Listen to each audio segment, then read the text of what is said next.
প্রবাস জীবনটা ভীষণ কষ্টের একটা জীবন। পরিবার ছেড়ে, মা বাবা সবাইকে ছেড়ে, সন্তান ছেড়ে যে চলে যাওয়াটা কতটা কষ্ট একজন প্রবাসী, যা ভাষায় প্রকাশ করার মতো না।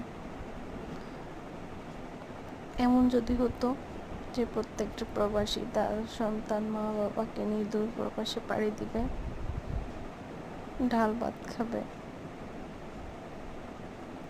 একমাত্র সন্তানকে, মা বাবা, পরিবার, আপনজনকে ভালো রাখার জন্য প্রবাস জীবনটা পাড়ি দেয় প্রত্যেকটা প্রবাসী।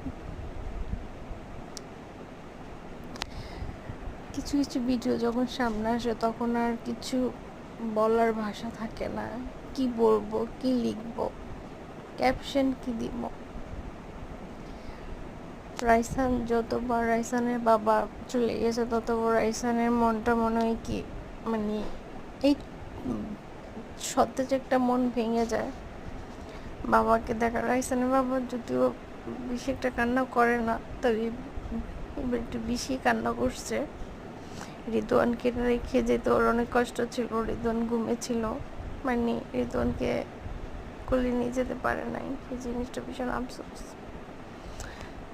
কেন জানি ভাল লাগে না জীবনের প্রবার জীবনটা, সারাটা জীবন প্রবার জীবনে থেকে 5 বছর 6 বছর পরে এসে 2 মাস 3 মাসের জন্য প্রবার জীবন।